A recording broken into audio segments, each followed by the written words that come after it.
pretty much everybody believes in somatic therapy. But I just didn't see it. I'd been treated once by a Reiki healer, and I think I just fell asleep. I didn't feel any better afterwards. You must have felt so refreshed afterwards. Come on. No, because I had a nice nap. Yeah, exactly. Yeah. But then, so I had the experience with the shaman where clearly he detected something and he treated it with heat. And I did feel a little better afterwards. But more dramatically, I tried 5-MeO-DMT. And for the first time, just a few months ago, amazing experience. And I'm looking forward to seeing more research come forth on what that drug can do for people. But after the session, I found myself vibrating for a good 45 minutes. And it suddenly came to me in this burst, because during a 5-MeO session, when you're fully under, you're conscious, your left brain is offline, your vocabulary, the center that records things, everything's offline. And when it came back, my right brain was screaming at me internally that, of course, somatic therapy works, you idiot.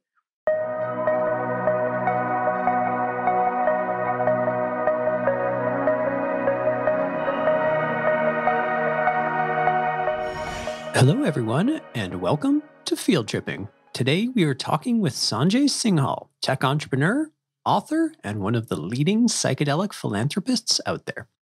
Our conversation explores his personal journey through his bipolar disorder and his daughter's struggle with anorexia and how psychedelics have helped them, what excites him about the emerging psychedelics industry, and what a better world looks like to him if all the hopes around psychedelics come to fruition. But before we get started, here's your reminder to subscribe to our podcast so you never miss an episode. Towards the end of the episode, we'll dive into our how-to segment where listeners call in and ask a question for me to answer. If you have a question about mental health, psychedelics, or anything we've chatted about, drop us a note at fieldtripping@castmedia.com or leave a voice recording at speakpipe.com/fieldtripping. And if you love the show, leave us your thoughts in a review on Apple Podcasts. It's much appreciated and helps us grow. Just go to our show on the app, scroll down and click 5 stars, then drop us a review where it says Write Review. Now, let's hit up some news to trip over.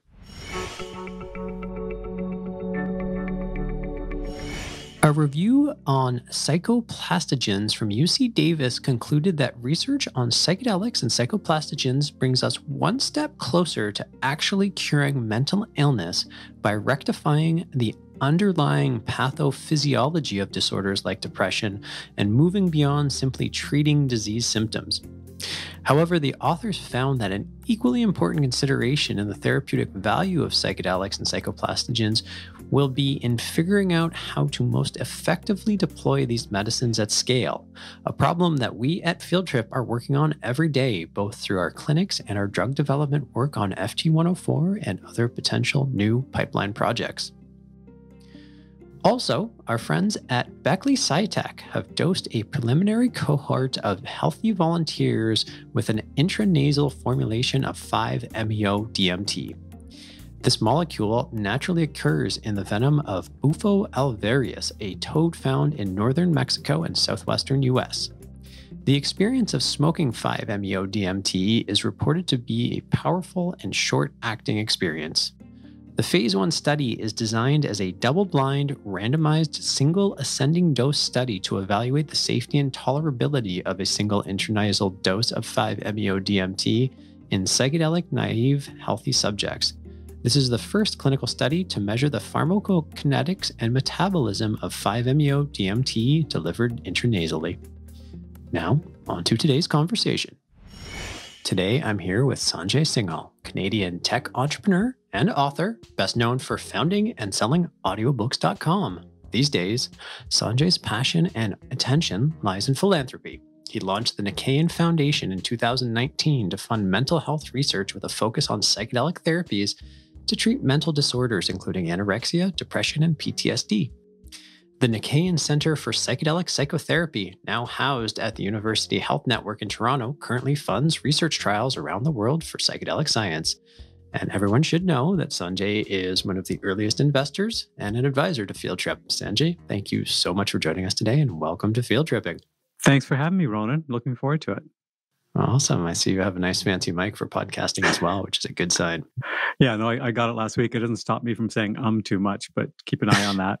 Don't worry. I say it all the time. This is podcasting. It's perfectly permitted as far as in fact, it may be encouraged in podcasting. For all the people who have been listening, can you tell us how your adventure into psychedelics and I guess also specifically philanthropy from the psychedelic perspective all got started? Sure. Well, I'm fairly open with people I'm close to let them know that I'm bipolar myself. I was diagnosed around age 30. It took a while for me to accept the diagnosis because back then it was still commonly known as being manic depressive. I tended to think of it as being crazy. So I didn't want to take the right medications. I thought, no, I'm depressed. I'm depressed. That was a much more acceptable diagnosis. Yeah. So I have this history of mental health, concerns myself. I eventually did get on the right medication. Like when I was 38 years old, a drug called lamotrigine, which is, I would call it underprescribed. It's an amazing drug for people with mood disorders. And it was a particular psychiatrist who told me about it and said, yeah, you've been prescribed all these other things, but this is a novel drug. It's an anti-epileptic that was discovered by accident during trials to treat bipolar depression. And it's been a godsend for me over the last 20 years.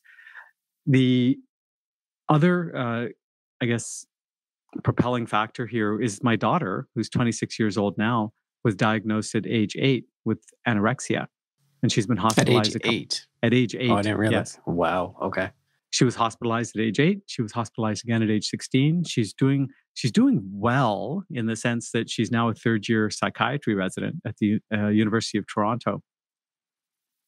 But I would say the anorexia is still there. It's very prevalent. But psychedelics access has helped her gain hope and continue with her studies. Psychedelics have helped me develop myself as a human. I wouldn't say it's particularly treated the bipolar disorder, but I haven't been seeking to treat the bipolar disorder. In this particular case, the pharmaceutical helps me quite effectively. But they've helped me develop as a person. So I would say, that was a really long-winded answer to your question, where it's my own personal issues, my own personal battles with bipolar disorder, and my daughter's battles with anorexia that have kind of put me into the position I'm in now with supporting psychedelic research. And what was the precipitating factor to start the exploration into psychedelic research? I mean, obviously, your daughter's anorexia, your own struggles as well, but presumably there was a moment where it's like, why aren't I exploring this? Or like, wow, that's really interesting. I'm going to devote my time and effort to that as opposed to doing what you were doing. I mean, for everybody who's listening, Sanjay came to our old office. I guess it was late 2018, early 2019, probably early 2019, when we had reached out actually to Ronan, who's a researcher at the University of Toronto, who had conducted the first study looking at microdosing, I think, just relying on data from Reddit, all that kind of stuff. And Rotem showed up with Sanjay and Sanjay. I don't know exactly the relationship to Niraj, but your friend or colleague Niraj, and I think Thomas was at that meeting as well. And we were just getting started at Field Trip. We had no idea what we were doing, but we talked a pretty good game. And so they all showed up. We ended up not doing much with Rotem, even though that was the impetus for the initial meeting. But Sanjay became one of Field Trip's, best friends, best assets, key resources, and has been an instrumental, I think, part of the evolution of Field Trip. But you had already been actively working in the space with psychedelics at that first fortuitous meeting with Field Trip. So how did you get to that point? Well, I got to say, first of all, you guys talked a great game, because at that point, my friend Neeraj and I were thinking about getting into psychedelic clinics. I'll go back in time here in a second to explain how we got to that point. But we wanted to, we thought psychedelic clinics were where the game was going to be played. There's going to be development of new molecules and, of course, standard pharmaceutical development. But really, at the end of the day, what we were most excited about was treating people, which is why I got so excited with the talk you guys had. And in fact, decided in that meeting that whatever money I had set aside to open up clinics, I was just going to give it to you instead, which was one of the most brilliant decisions I ever made, both functionally to get treatment out there and get clinics built, as well as, Field Trip has done extremely well financially for me, and all of that money is earmarked for philanthropy. So thank you for that. It's helped propel my ambitions forward. But I got into this because about 6 months prior to that, I had met Robin Carhart-Harris at a conference here in Toronto, a biohacking conference, and I wasn't really paying attention to the main program. I was in a room experimenting with a massage chair, and somebody came in and said, "Hey, there's this guy, and he's talking about psilocybin and anorexia." And I was like, "I don't know what psilocybin is, but sure, I'll go listen." I went to listen, was amazed at the presentation, and my eyes were really open. I tried mushrooms once recreationally. I think everybody's got that experience. I tried it once, kind of funny experience. And so I went to talk to him afterward. The guy was mobbed, and I just said, "Tell you what, I can't get your time now. I'll drive you to the airport when you're done here." Drove him to the airport. He filled me in more. I asked lots of questions. He invited me to come visit him in London. So my daughter and I flew to London a few weeks later, met with his whole team at Imperial College in London, and thought, wow, I had no idea. Given that there was a ton of research done on this stuff 50 years ago, and there had been a little bit of research going on recently, I was shocked that I'd just never been exposed to the idea that psychedelics could be used to treat mental disorders in any way. And yet, the mainstream media just wasn't covering it. So at the time, I'd set aside money for eventually doing research into treating anorexia, and decided, well, I'd be happy to write a check to fund the creation of Robin's Psychedelic Research Center at Imperial, which became the world's first real psychedelic research center at a major university or a major center of any sort. And then that launched the ride. Then I started reading. Then I started meeting people. I met Rick Doblin at MAPS, discovered the work they were doing, funded an anorexia trial with MDMA, met the folks at USONA Institute, Bill Linton, Tora Patterson, decided to fund some work they're doing with 5-MeO-DMT, got super, super excited about 5-MeO-DMT. And since then, then we had the opportunity to fund something in our backyard, and that was University Health Network. And after talking to them and figuring out we were all on the same page in terms of which molecules, which indications we wanted to treat, got excited about that and wrote a big check to University Health Network, and really excited at whatever is going to come next. And outside of the sort of intellectual analysis of this, I mean, speaking to Robin and all that kind of stuff, when did you decide to make the leap into, well, I should understand this personally beyond just the academic considerations of what I hear? Because I think in one of the first meetings that we had, you were talking about how one of your experiences had helped you get off of the bipolar medication that you were taking at the time, for an extended period. And so, I guess the question is, actually, there's two questions I have, because I have really no idea what you were doing between like the sale of audiobooks.com to the date of our meeting, and it's just never come up in our many, many conversations. So I'd love to hear about, what you were doing, where your head was at, what you were thinking until this became, a clear focus for you. And then when did you embark onto the personal side of experience with psychedelics? Sure. Well, okay, so talking about what I was doing beforehand is kind of a nice contrast to what I'm doing now, because I tend to think of myself. I'm thinking about writing a book, Ronan. I think I've mentioned this to you.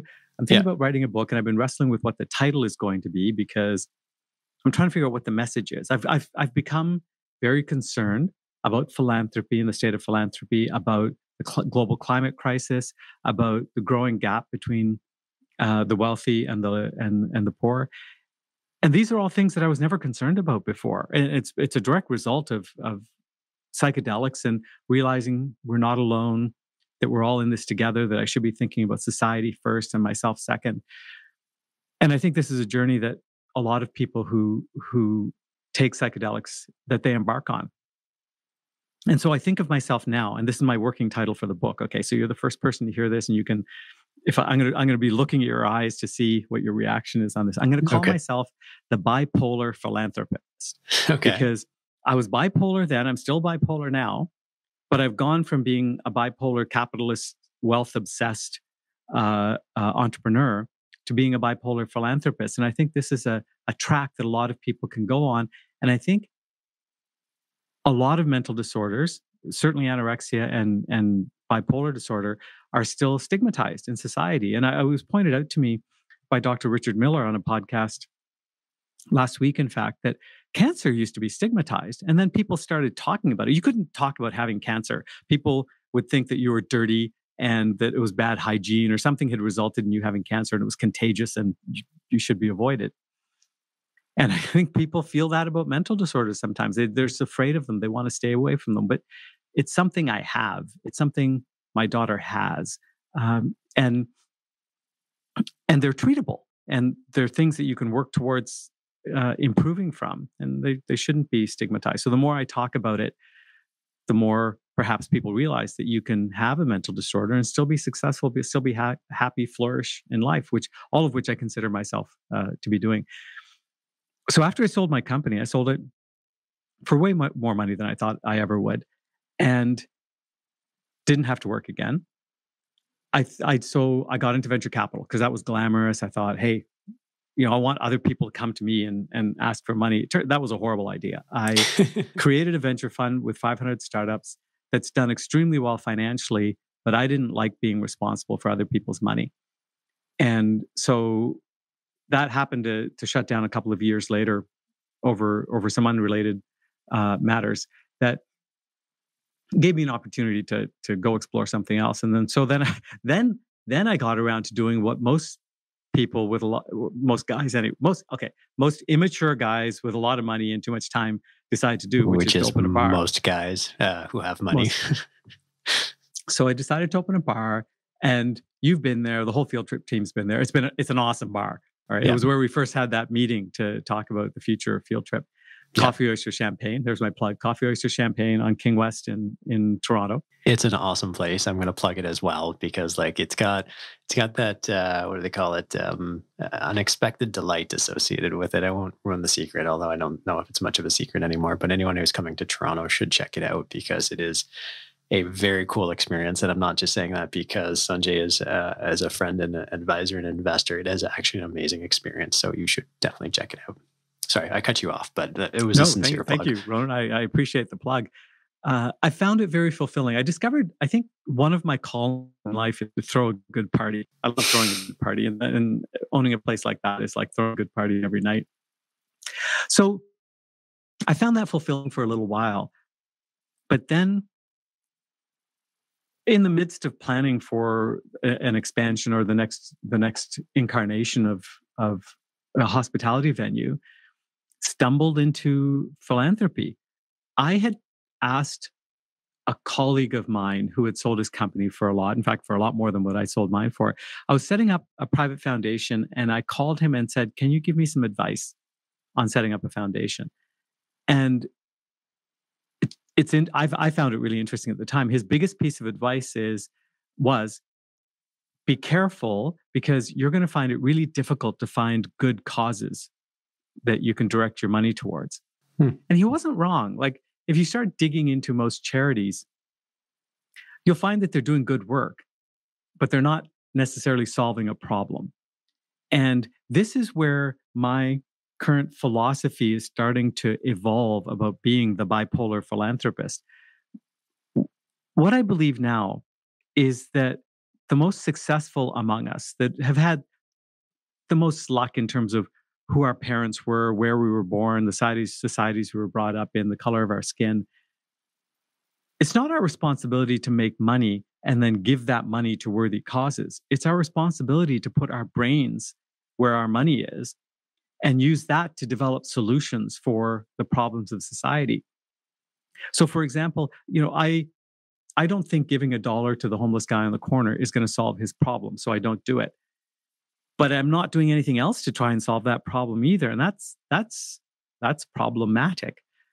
So I'm thinking now, with psychedelics, with funding research into psychedelics, I feel like I'm solving a problem. I'm feeling like I can pour millions of dollars into this avenue of philanthropy, and I'm actually making people better, making society better, making people think more globally and more about society. And we're all going to work together to make the planet a better place to live with climate change, with social inequality, with racial injustice. And psychedelics can help with all of this. And I urge everyone, think about how you could solve this problem. Didn't somebody just ask Elon Musk to serve to solve world hunger? Yeah. And he said, do you know the story, Ronan, on this one? Yeah, I was just reading it. Someone said, with something like 2% of Elon Musk's wealth, which is, I think, north of $200 billion now, $6 billion would solve world hunger. And his response, and I saw Christian Angermeyer from Atai weigh in on this because I wasn't fully following it until Christian kind of weighed in. His response was, someone show me that $6 billion will solve world hunger and I'll write a check tomorrow. It was I think a provocation to say, like, there's a lot of organizations trying to do a whole lot, but not all of them, or possibly very few of them, actually effective at what they're trying to do. So money is great, but it's got to be put into action effectively in order for it to solve the problem. That's my read of the story. I don't know if you see it differently. Exactly. It has to be put into action effectively. And where are the big, hairy, audacious projects, right? We do have some. I mean, Rick Doblin and all of his efforts over the last 30 years to legalize MDMA for psychotherapy, that's a big, hairy, audacious goal. It took freaking forever to fight back on the war on drugs. And what Elon Musk is doing himself with SpaceX and with Tesla, those are big, audacious goals. And despite the fact that he's got a lot of money now, he did most of it with other people's money. It was his ideas that propelled people into action. Where are those? Rather than, Jeff Bezos saying, "Oh, I'm going to build a rocket company too." Where's his big hairy goal? Where's the giant solar farm across the Sahara Desert, or space elevators, or just amazing new technologies that are going to propel the human race forward? Where's the interstate highway system in Africa? These are things that private entrepreneurs, the ideas they'll come up with, the governments can't cooperate on. I'd love to see more thinking going into solving these problems. Yeah, 100%. And it's also a function of, I think the capitalist market. Not to make a critique of it, but it really is that the most competent people, at least in terms of operating businesses, tend to focus on massive, massive problems. That if it's less than a multi-billion-dollar problem, it's not worth their attention. And there are lots of multi-billion-dollar problems, don't get me wrong, but it also creates, like, there's this bar that the most competent people only focus on the big challenges, and there's like lots of little things, right? Like, the journey of 1,000 miles starts with a single step. And so there's a lot of little projects and little businesses. I mean, I've had tons of business ideas where it's like, oh, that's a great idea, but is it worth my time to try and work on that?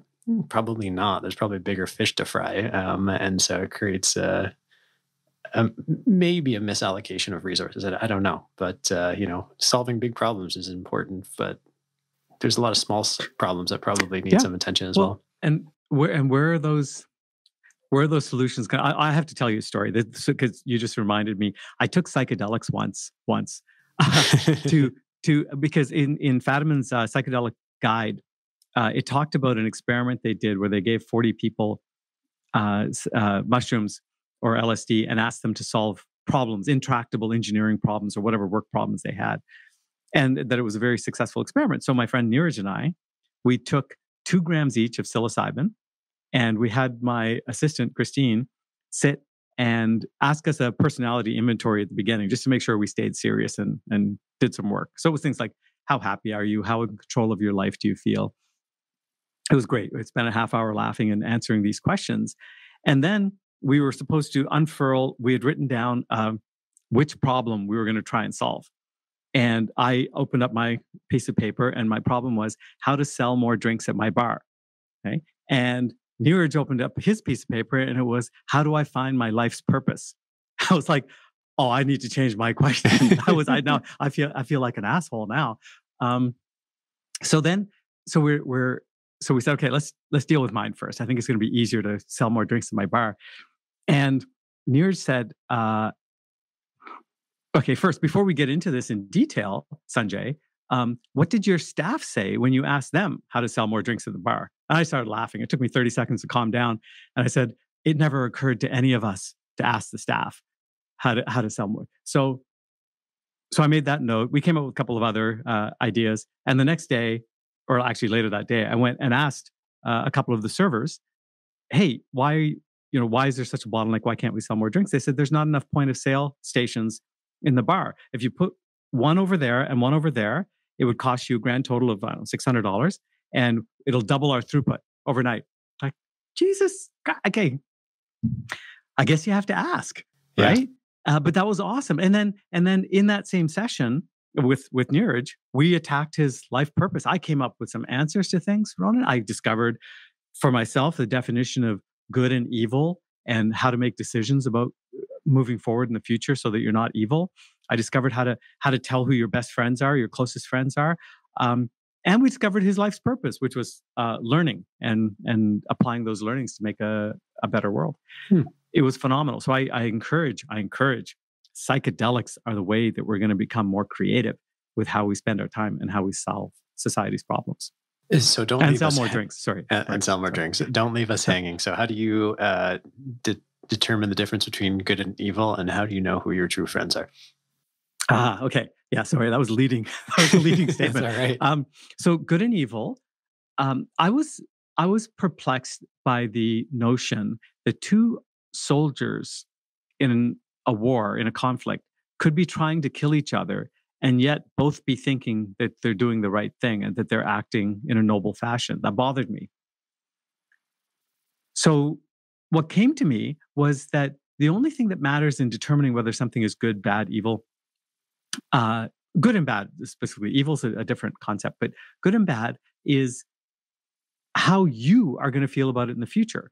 And so if, whether I should shoot this person, should I eat this donut, should I have this drink, how are you going to feel about that tomorrow? And how are you going to feel about that 5 years from now? That is the only definition that matters. It doesn't matter what other people think. It doesn't matter what the actual consequences are, but what you think in the future. And subsequent to that realization, I think about my problems that way all the time. Is what am I going to think tomorrow? And what am I going to think 5 years from now? And often the answer is I'm not going to care.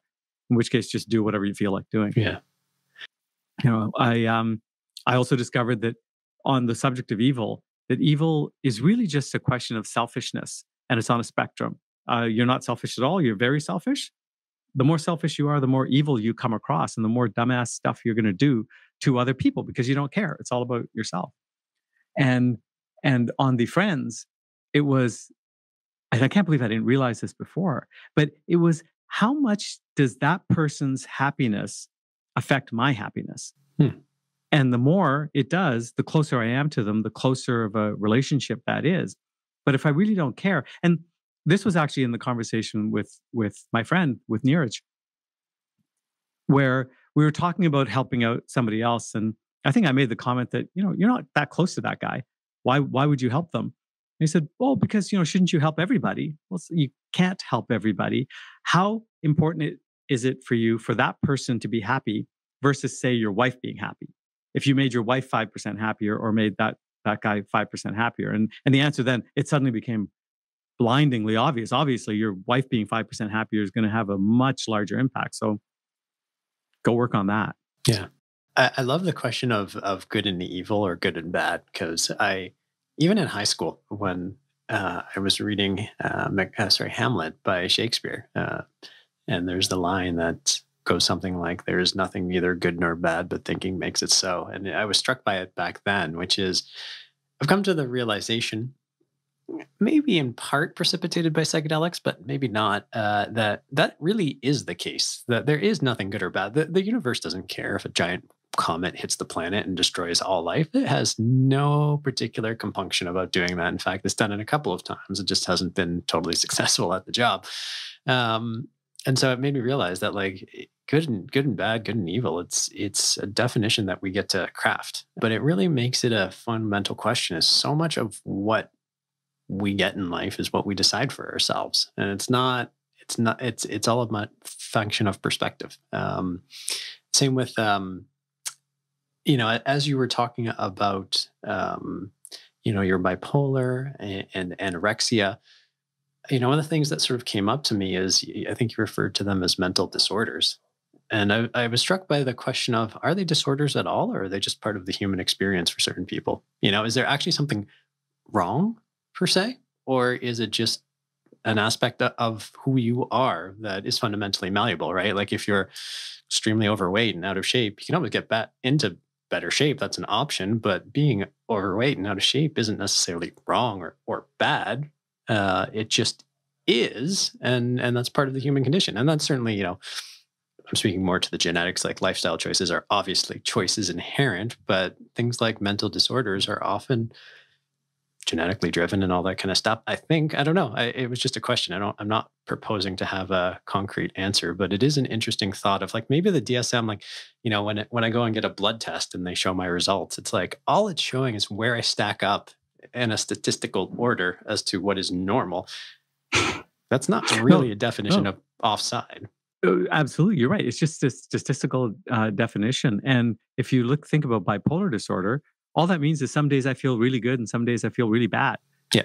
I think that applies to absolutely everybody. I just happen to statistically fall outside the normal range of the peaks of the good and the troughs of the bad. And one of the best comments my daughter ever made when I asked her why can't you just eat a little bit more, right, to solve the anorexia? And she said, Papa, you had a heart attack when you were 40, and you know that eating less will make you healthier. So why can't you just eat a little less? And it's like, damn, she's right. And and being overweight isn't called a mental disorder, but being underweight is a mental disorder. I don't know who decides that. You're right. It's we thought it's so, and so it became that. Yeah, I didn't know you had a heart attack at 40. Yeah, I cover it up well. Yeah, you do. It was a minor heart attack, but I had to go to the hospital. They triaged me in, hooked me up to everything, came out and said, yep, you had a heart attack. Jesus. And now during an ayahuasca session, I actually had the shaman put his finger right on exactly the bit of my heart that's damaged and say, I sense blackness here. And I hadn't told him anything about it. I thought, okay, this is the first evidence I had that the shaman actually knew what he was talking about. Yeah, I sense blackness and rage here, and you're going to have to do something about this. Oh, okay. That was interesting. But long term, not much damage. Did that experience with the shaman, or has your experience with psychedelics changed your belief structure in terms of what's happening in this world? Because if you're anything like me and my business partners, Joseph and Hanan, we were all, most of us still are, hyper rationalists, which is like it's all science, it's all logic. If it can't be measured by science, it doesn't exist. There is no reality outside of that. I'm probably much more on the mystical side of things, being open to a lot more that we can't explain than some of the others. No right or wrong, but I'm just wondering if your perspectives around life, the universe, and everything have changed as a result of your work with psychedelics, or just generally speaking. My perspectives have absolutely changed in some pretty dramatic ways. If I think of myself, even 3 years ago when I just started this journey, I was a climate change denier. I might accept that there was a growing gap between the wealth and the poor, but I didn't think it was a real problem. So those are two specific beliefs that have changed dramatically. But maybe even a more subtle but more profound shift between being hyper rational and being more spiritual and intuitive is that I've started to trust my right brain a little bit more. That when I feel an intuition about something, I'm more likely to believe it. And I'll give you a really good example here on the value of somatic therapy, which is the value of physical touch and how much your body can store up trauma, or solving your body's issues can solve things that seem like much broader mental health issues. I was contemplating funding a study on somatic therapy to see in the underground community, in the therapeutic community, pretty much everybody believes in somatic therapy, but I just didn't see it. I'd been treated once by a Reiki healer, and I think I just fell asleep. I didn't feel any better afterwards. You must have felt so refreshed afterwards. Come on. No, because I had a nice nap. Yeah, exactly. Yeah. But then, so I had the experience with the shaman where clearly he detected something and he treated it with heat. And I did feel a little better afterwards.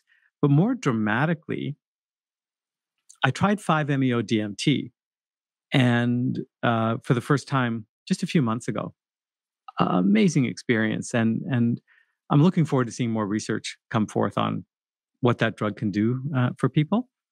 But after the session, I found myself vibrating for a good 45 minutes, and it suddenly came to me in this burst, because during a 5-MeO session, when you're fully under, your conscious, your left brain is offline, your vocabulary, the center that records things, everything's offline. And when it came back, my right brain was screaming at me internally that, of course, somatic therapy works, you idiot.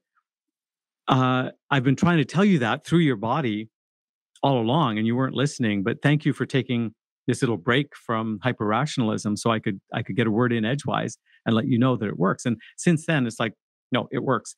And where the rubber hits the road on listening to my intuition, I met recently with a gentleman, Floyd Marinescu, here in Toronto. Do you know that Floyd. name? Yeah, I know Floyd. Yeah. So champion of universal basic income. And this is one of those things that I would have, again, 5 years ago, you asked me with it. You cannot provide a universal basic income. It'll remove the incentive for people to work. And it's too much like communism, never going to work. But when I met with Floyd, I had this pounding going on in my right. It wasn't literally on my right brain, but just some sense. I had this sense that he was right. That universal basic income will work. I don't have the vocabulary, the bullet points yet on exactly how and why, but I believe it will. I think it's a really nice compromise between, the more socialist idea that the state has to take care of everybody versus the more capitalist idea that market forces will solve everything. It retains market forces, but puts in place a safety net that's so universal that it will fundamentally affect the choices people make in society. And I've seen this with CERB, for example, already, which was kind of a universal basic income that came in during COVID. I don't know anybody who was just sitting at home. There's this massive labor shortage in the restaurant industry in which I participate, but I don't know of any people that were just sitting at home collecting their $2,000 a month and not working. And that's the reason that we were short-staffed. That's not the reason we were short-staffed. We were short-staffed because we operate in an industry that's historically underpaid its workers, that's historically mistreated its workers. And they were just sick and tired of it. And during COVID, they all used the opportunity to go get trained and do something different and go do something that was more personally fulfilling for them. And to get them back, we have to make it a better job, which is fantastic for society. I'm happy that we've been given the kick in the butt to go make these jobs better jobs. So I have the evidence. I have all the evidence I need that universal basic income is an idea that we need to work towards. Mm-hmm. I just need to build out the rationality for the hyper rationalists. Yeah, I mean, it's been a concept that I've subscribed to quite a bit because people don't like being bored, and people don't like I think for most people on the planet, my instinct says we like being productive. Maybe we don't like being productive, serving other people food, for like snippy attitudes because there's not enough salt on it or it's not hot enough, for sure. But people like to do things constructively and in a very psychedelic way. Just spitballing on this, it's like, what if everybody was freed to do what they were passionate about and they were most called to do and had the most capability to do? It's not serving people in a restaurant. Maybe you love that. That's fantastic if you do. But I'm sure a lot of people go to work doing things to pay the bills because they have to, not because they want to. What if we freed those people up to actually do something that they're passionate about and create something of real potential value? And it totally spitballs off what I've been thinking about vis-a-vis AI and technology. Almost all jobs, almost all human functions are going to be surpassed in our ability by robots and computers at some point, and probably in the not too distant future. So what is left to humanity if we don't have to work? And, I think it really revolves around the realms of art and creativity. That's all that's left. And I'm not sure robots will ever be able to match, the human capability for for those two things, right? Because they're fundamentally linear, and creativity, by definition, is non-linear. So I totally agree with you in terms of that. But it's hard to mathematize, if that's a word, the belief that most people actually want to be productive just in their own way. Now, there's always going to be some people who play the system, and that's fine, but I think most people like to be productive. In fact, there was a podcast called Hidden Brain, where they talked about bullshit jobs, and bullshit jobs were described as jobs that have high pay and high regard or high esteem, but people feel useless doing it. You know what the number one bullshit job was? I'm going to go with investment banker, but pretty close. What was it? Corporate lawyers. Right. They paid a lot. Yeah. It's a very prestigious job, and most people are like, I'm wasting my time and my life on these pursuits. Again, not everybody, but it's a very interesting thing. And going back to one of the things you said about problem solving, I think one of the tensions in the evolution of psychedelics is the competing forces between trying to solve mental illness and trying to free up people's creativity, which aren't necessarily diametrically opposed, but they're not always aligned. And I know certainly my passion is what happens if we empower humanity to be its best. But there's probably a step that has to be solved first. Do we need to bring everybody up to some sort of baseline to make that an equitable opportunity? Or does it make sense to lean a little bit into our Ayn Rand modality of let's free up the most capable to be the most capable they can, and hopefully through trickle-down effect, that'll create a foundation to raise everybody up. And for all the, limitations of capitalism and all the exhortation about how terrible it is, we do need to recognize that we live with close to 10 billion people on the planet. There are less people starving, less people, infant mortality is at its lowest rates in history. War is at its lowest rates in history. It's we're still trending on the right trajectories. And, we got a lot of problems to solve, but that's been largely a pursuit of capitalism in part, and I guess a very robust military industrial complex as well. But curious to know your thoughts on that tension between solving mental illness and enabling people to achieve the greatest creativity. I think the great thing about psychedelics, but it's not just psychedelics. All psychedelics do is accelerate the process of insight and self-discovery and self-improvement. But access to them also makes you think about other people more and think about how connected we are. So all of a sudden, we're going to get all of this force of creativity, forces of productivity, because people who were previously disabled due to their health problems will perhaps be able to rejoin productive society. And we're all going to do it with a greater sense of societal good.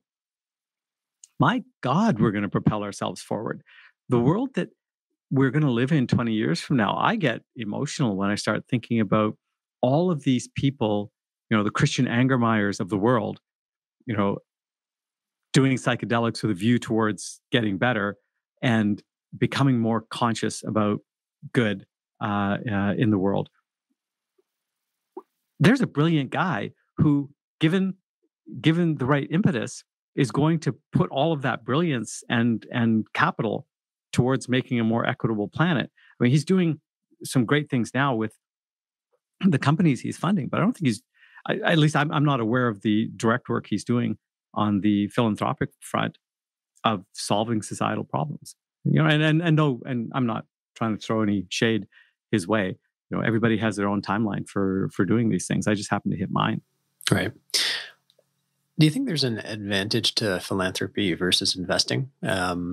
You could be an investor focused on investing in for-profit companies, really not focused on making a return, as opposed to being a philanthropist and funding through donation bases. Do you think that has an impact on it? Because if I was channeling my inner Christian Angermeyer, his response is, we're doing the same thing.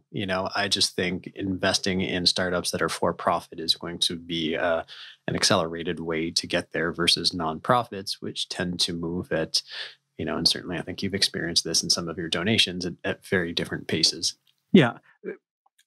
I'm going to be the first person to say you need both approaches. Yep. You need market forces, but you also need the social forces that temper the worst inclinations of market forces. And a perfect example is in psychedelics, the main molecules that are being researched right now, the public domain molecules, 5-MeO-DMT, MDMA, and psilocybin, none of them are patentable, or at least MDMA was, but it's been out of patent for quite a while now. Yep. So there's a bunch of companies racing to develop new compounds that aren't really needed. I mean, some of the new compounds, each one will have its own slight benefit, but the benefits of using the base unpatented compounds are tremendous, a tremendous leap forward over where we are today. And because no pharmaceuticals, no investors are going to invest in those compounds, you have to have philanthropy driving them forward. And those are going to be the most cost-effective ways of treating people in the near term. And then natural forces of capitalism will come in to make products more accessible, to make them more widely used. And that's fantastic. So you've got that happening on the demand side, on the creativity side, but on the pure treatment side, you'll have philanthropy driving a ton of good in the world. And I've got to believe more so in the psychedelic system of care than I've seen in any other industry. And that's got to be because the philanthropists in this space are simply more in tune with the needs of society and the fact that, again, societal needs are the ones that we should be the most concerned about. Yeah. I mean, I don't know if MAPS pioneered the model that they have, which kind of really actually blends nonprofit and for-profit through a public benefit corporation, but they're still for-profit in a way that creates a self-sustaining model that I think leverages some of the benefits of a for-profit while harnessing or limiting the downside, because all profits get reinvested to continue research. So it's fundamentally self-sustaining. And I think whether or not Rick pioneered that model, I think it's going to be the foundation for a lot of opportunities going forward. And so I think that's one of the great innovations that's going to come out of this, let alone all the power of psychedelics and all that kind of stuff. There's a new model that really is, I think, getting a lot of traction and people will look to in the future. You're part of the Psychedelic Science Funders Collaborative. What are you seeing there? What are the conversations amongst the people within that community? What are they seeing? What are their hopes? What are their anxieties? And also, on the anxiety side of things, you've seen a lot of everything that's happened in the industry because you've been in it for a long time in the sort of latest incarnation of it. And what are your perspectives? There's a lot of rumbling and commentary about how Compass Pathways has gone about doing things and all that kind of stuff and concerns around patenting and that. And so what are your perspectives and what are the kind of voices within the PFSC?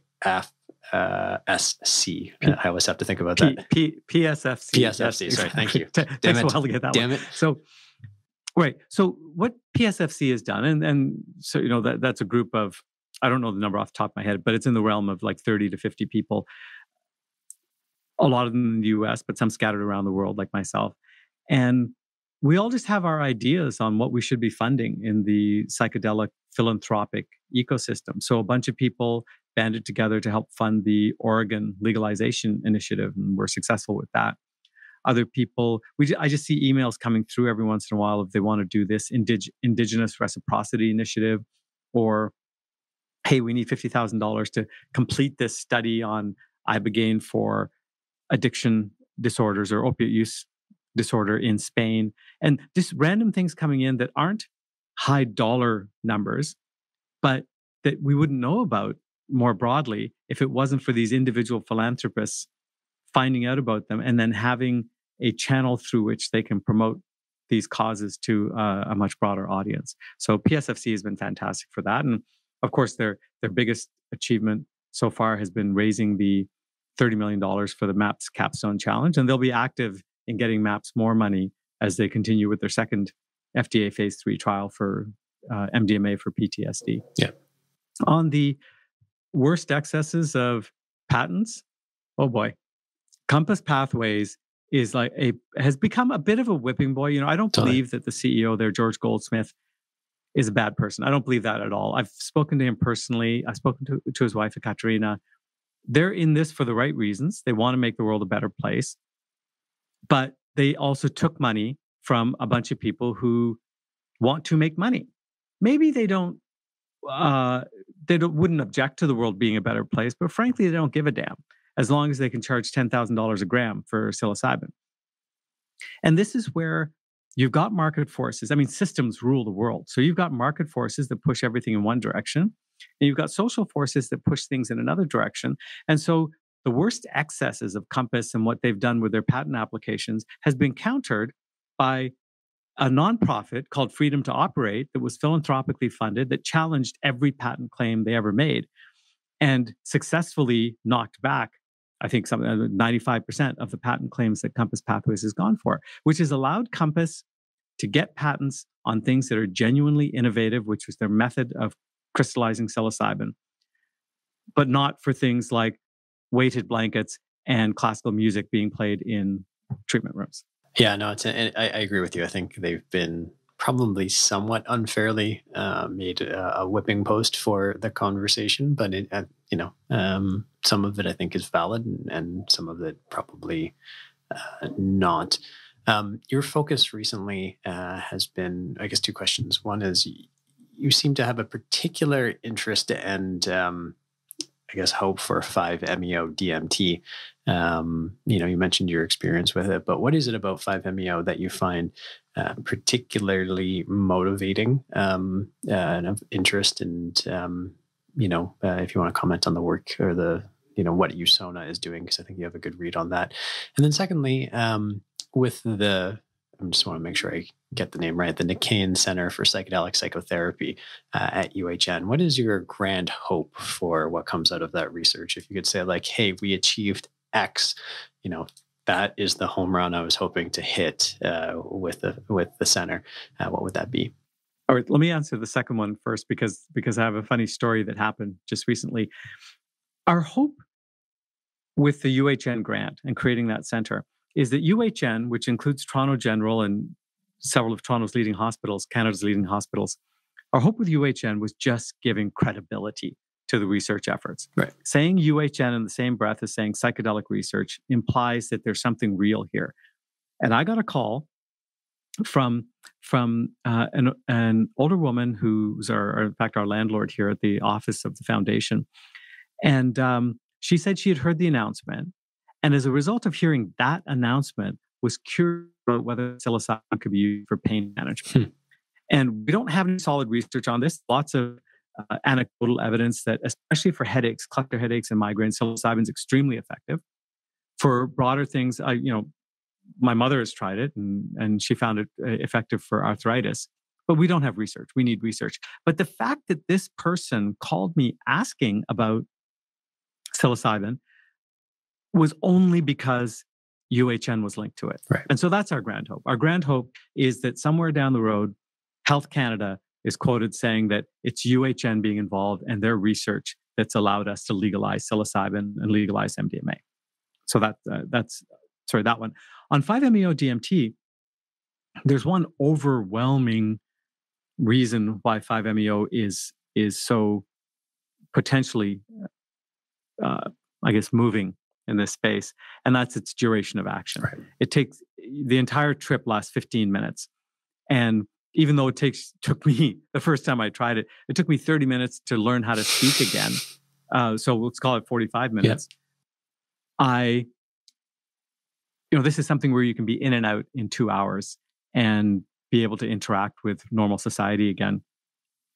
So, and also there's no interaction during that time. So while it's useful to have somebody there holding your hand or maybe monitoring your vitals, it's a very safe drug, but let's go to an extreme. It's still dramatically cheaper at the level of having licensed therapists or licensed professionals monitoring you than it is to get a psilocybin treatment or MDMA, which is typically 4 to 6 hours with 2 trained people in the room with you. So typically a single psilocybin session might cost anywhere from $2,500 to $3,500, but a single 5-MeO session might cost $500. And again, we don't have the research yet. We don't know if it's as effective. Certainly, my experience with it has been that it had made some dramatic impact on my life. But because it's only 15 minutes, I can't really tell you what happened.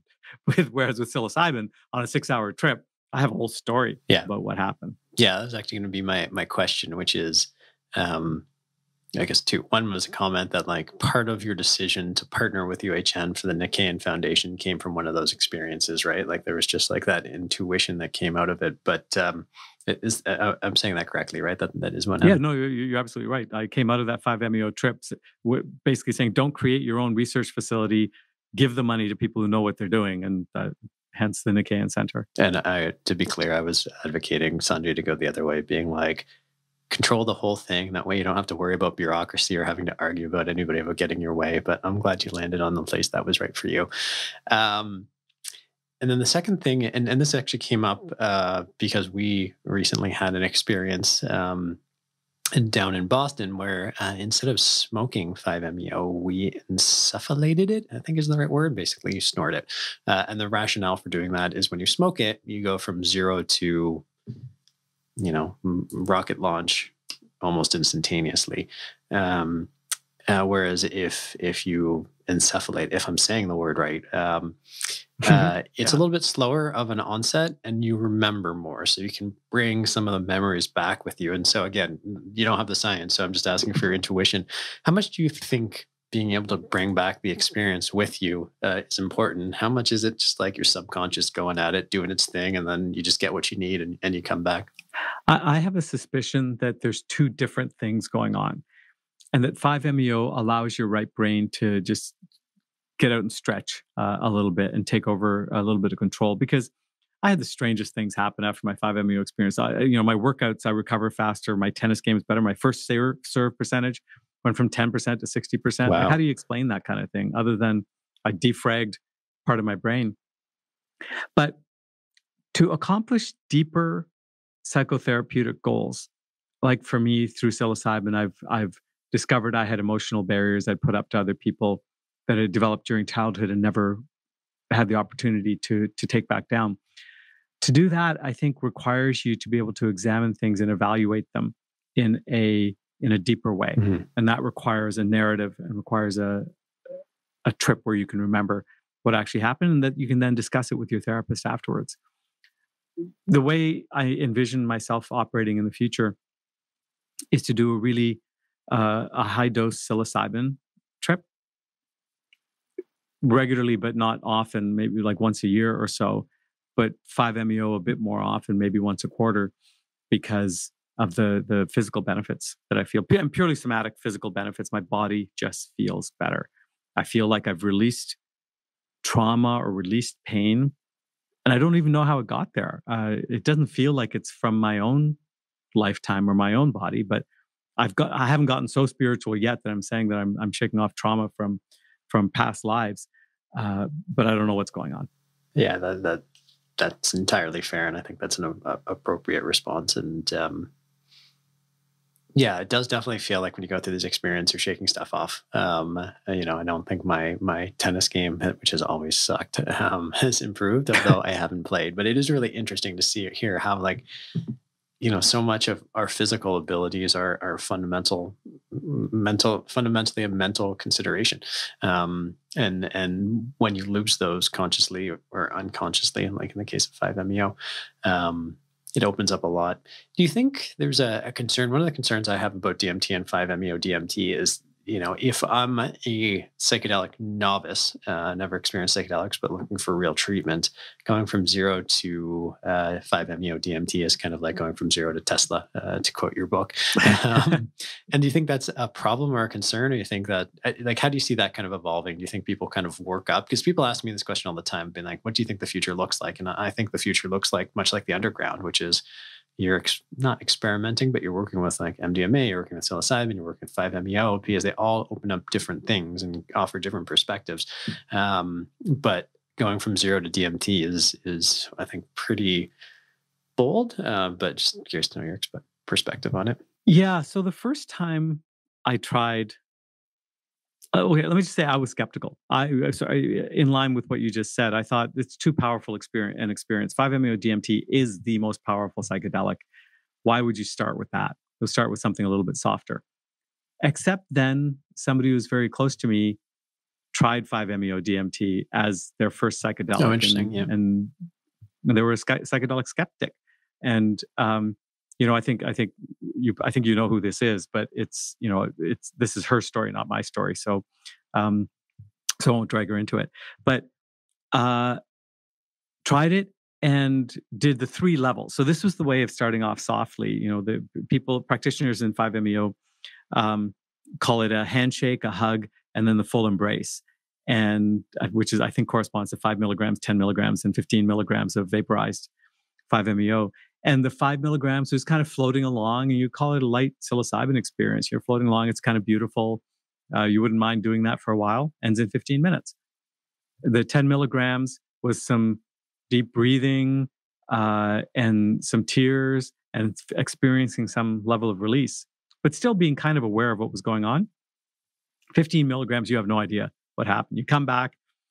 She had some vague recollection that she encountered some dark mass and she broke through it, and had some very specific realizations after she came back to the left brain rational world about what she had learned and how she might be a different person, and some improvements in her emotional response to things.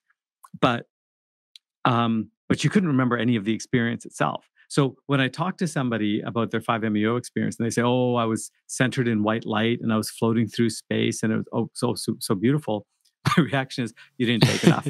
If you remember anything at all, you didn't take enough. I think given that little escalation model that's been developed, I think 5-MeO is perfectly acceptable as a first time voyage.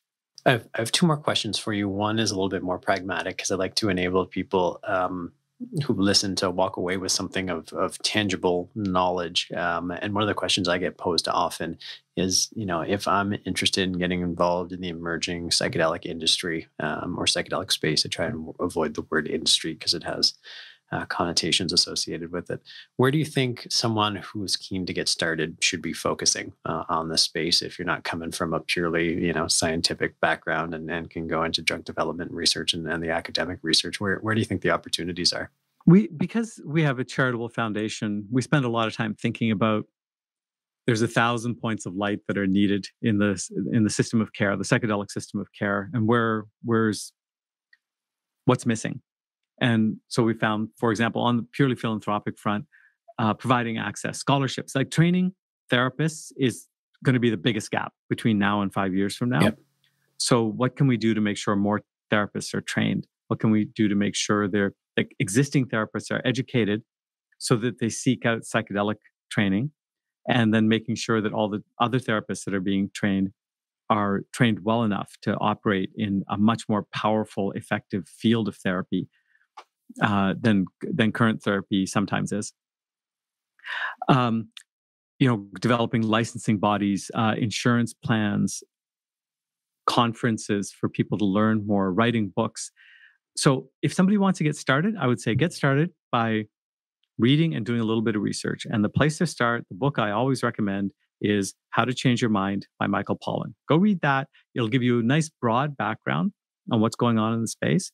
And then you're going to want to watch a few things. And Ronan, you're working on a documentary that's going to come out a little less than a year from now, and everybody should watch that documentary. Absolutely. I believe it's going to be called Ordinary Trip. Yeah. So I'm promoting.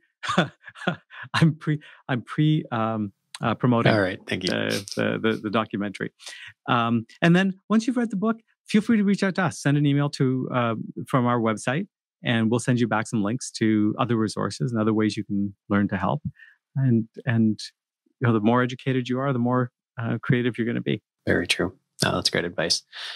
And thank you for the promotion on Ordinary Trip. It's going to be fun. And obviously Sanjay is part of the evolution of that. So stay tuned because hopefully we'll have some more news soon on that front.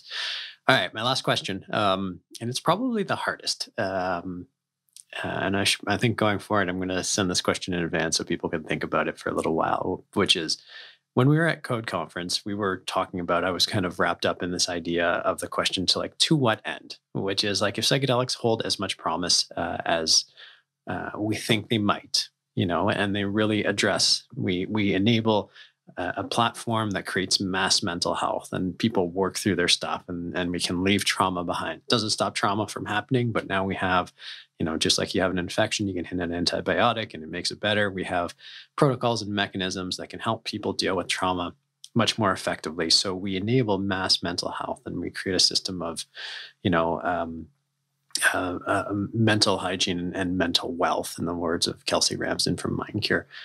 I keep coming back to the question of like, to what end? What does the world look like if we enable that? Does it actually solve the problems, or is it just kind of like, is it an ever moving goalpost? Because as Sam Harris and I were discussing at Code, you can't live in a perpetual state of ecstasy. You can't live in peak performance all the time. So there's always going to be that swing back and forth between the highs and maybe the lows are higher than the previous lows, but there's always going to be that back and forth. And I kept wrestling with it. And I came to the answer. The question is not to what end is all this work. The real question is, what do we want the end of this to look like, right? We have the choice to craft what this narrative is. If there's one thing I've learned from all the work I've been doing and my work with psychedelics, and even going back to that Shakespeare quote of there's nothing good or bad, but thinking makes it so, I think one thing we need to not do is just let things advance without a clear focus on what we want the outcomes to be. Because even though it's in the general right direction, forward is a very broad area. So my question to you is, what do you want this to look like at the end of it? If everything we're working on right now comes to fruition exactly as we think it can, what does the outcome, what does the ideal world look like to you? Because I think it's important that we start talking about that and actually crafting something that is very humane so we can work towards that specifically instead of going along for the ride. Great question. Great thoughts to ponder. And a couple of responses come to mind. So one is on the notion of what I talked about earlier of how do you know if something's good or bad? There's all this development, is all this focus on psychedelics and on becoming mentally healthier. What's that going to lead to? Well, it's going to lead to something better. So every time I've taken psychedelics and thought about improving something or healing something, I've gotten better. And so future me thinks, well, this is better. So future me is happy. And I'm a little bit more resilient and operate better in whatever my present is, and then I'll go forward again. So what I anticipate is a future where everybody thinks, well, now is better than where we were 2 weeks ago, 2 years ago, 20 years ago. Whereas I don't think people necessarily feel that now. There are lots of aspects of society which I believe temporarily have turned for the worse. A focus on megalomaniac leaders around the world and disengaging from group efforts like the European Economic Union. Yeah. And those are temporary downturns that are going to reverse. But yeah, things aren't always better. The second thing that's going to happen is as more of the world becomes financially secure, as resources get spread more evenly, you're simply going to see less suffering. And I think that's the vision that we should all have in mind, is that not that you should never be unhappy, but there should be less suffering. You should choose you should be able to choose the pain that you want. Like anybody who's got kids is going to tell you that raising kids there's some suffering involved. But people tend to not feel hard done by because they chose that suffering. What you don't want is the bank foreclosing on your house. Nobody chooses that kind of suffering.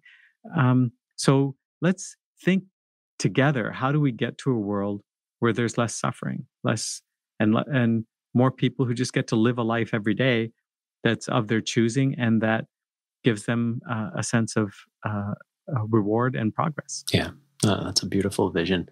I think that's a perfect place to stop. I actually have other questions, but I don't want to ruin that very, very lovely, elegant image by asking more questions. So I'm going to stop and say thank you so much, Sanjay, for joining. I'm glad you've been able to come on. I'd love to have you back on again in the future because you have such a unique insight of everything that's going on from the for-profit to the non-for-profit. You have such a wonderful perspective on everything that I think you'll, as things continue to evolve, you'll have a perspective unlike any others. So looking forward to our many personal conversations, but also a more public conversation like we had today in the future. So thank you, Sanjay. It's been a pleasure. Thanks, Ronan. I've really enjoyed this and looking forward to next time. It's been said that tunnel vision is a disease in which perception is restricted by ignorance and distorted by vested interest. When a good idea is run through the filters and compressors of ordinary tunnel vision, it not only comes out reduced in scale and value, but in its new dogmatic configuration produces effects the opposite of those for which it originally was intended. It's also been said that wit and playfulness represent a desperately serious transcendence of evil. And in both of these statements, I see some of the reasons I've become so fond of Sanjay over the years and the work he is doing. He was a person who was on a path, the right path, according to many of our societal values with respect to wealth creation. But at some point along the way, he had the courage to take an off-ramp and opens himself up to perspectives that few others see.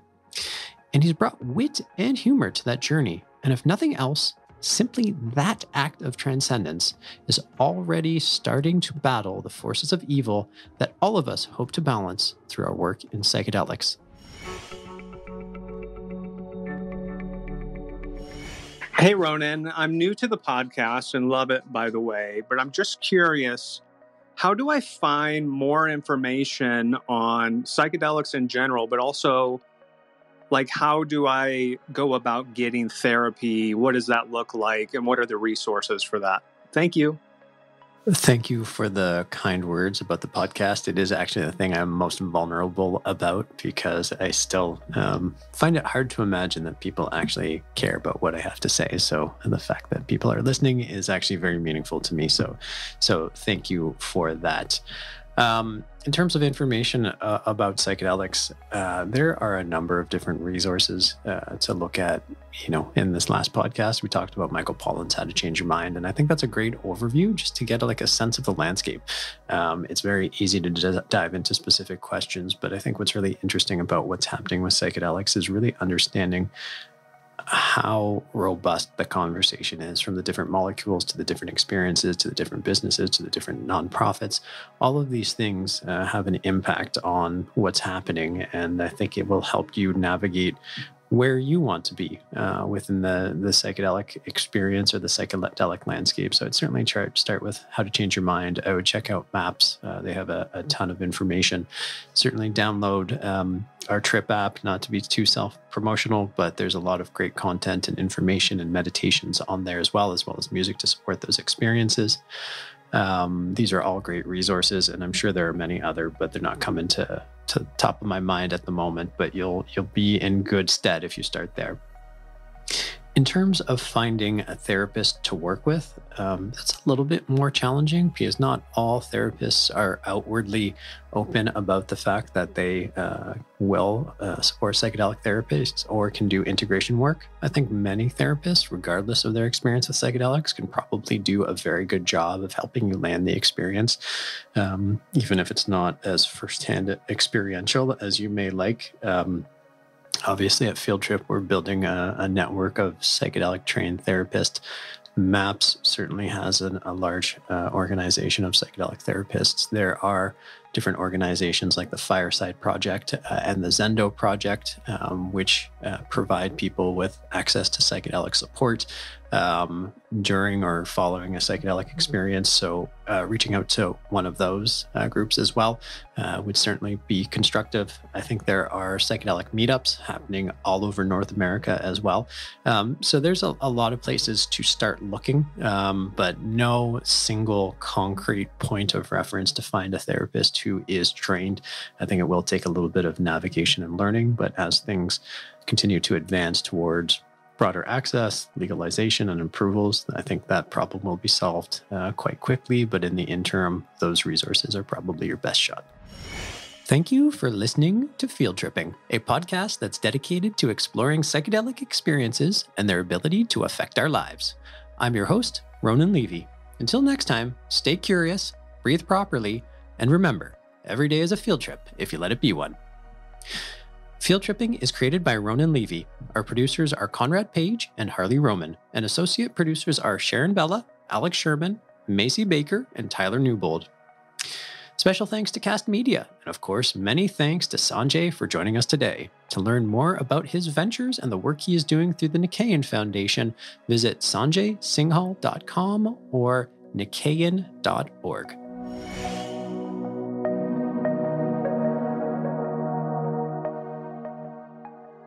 Thanks for tuning in, everyone. Click the subscribe button to my left to never miss a release, and click here to check out past episodes. See you next week.